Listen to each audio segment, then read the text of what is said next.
ಬೆಂಕಿ ರೋಗವು ಭತ್ತದಲ್ಲಿ ಬರುವ ಪ್ರಮುಖ ರೋಗವಾಗಿದ್ದು, ಈ ರೋಗಕ್ಕೆ ತುತ್ತಾದಾಗ ಜೊಳ್ಳು ಹಿಡಿಯುವುದು ಮತ್ತು 80% 90% ಇಳುವರಿಯಲ್ಲಿ ನಷ್ಟವನ್ನು ಕಾಣಬಹುದು.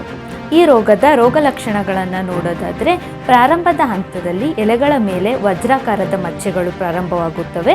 ನಂತರ ಈ ಮಚ್ಚೆಗಳು ದೊಡ್ಡದಾಗುತ್ತವೆ.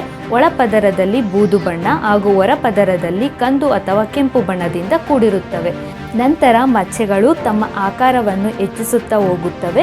ರೋಗವು ಸಹ ಕಾಂಡದ ಮೇಲೆ, ಕತ್ತಿನ ಮೇಲೆ, ತೆನೆಗಳ ಮೇಲೆ ಹಾಗೂ ಬೀಜಗಳ ಮೇಲೆ ಕಂಡುಬರುತ್ತದೆ. ರೋಗಕ್ಕೆ ತುತ್ತಾದ ಸಸಿಗಳ ಕತ್ತು ಮುರಿದು ತೆನೆಗಳು ಜೋತು ಬೀಳುತ್ತವೆ.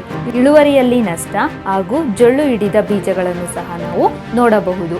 ರೋಗಕ್ಕೆ ತುತ್ತಾದ ಸಸಿಗಳು ದೂರದಿಂದ ನೋಡಿದಾಗ ಬೆಂಕಿ ಇಟ್ಟಂತೆ ಕಾಣುತ್ತದೆ.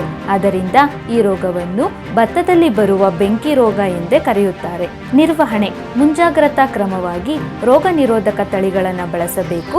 ಅತಿಯಾದ ಸಾರಜನಕವನ್ನು ಉಪಯೋಗಿಸಬಾರದು ಹಾಗೂ ಕಾಲಕ್ಕೆ ತಕ್ಕಂತೆ ಕಳೆ ನಿರ್ವಹಣೆ ಮಾಡುವುದು. ನಂತರ ಹಂತದಲ್ಲಿ ಕಾರ್ಬನ್ಡೈಸಿಮ್ ಅಥವಾ ಕ್ಯಾಪ್ಟಾನ್ ಎನ್ನುವ ಶಿಲೀಂಧ್ರನಾಶಕವನ್ನು ಬಳಸಿ ಬೀಜೋಪಚಾರ ಮಾಡಬೇಕು. 2 ಗ್ರಾಂ 1 kg ಬೀಜಕ್ಕೆ ಬಳಸಬೇಕು.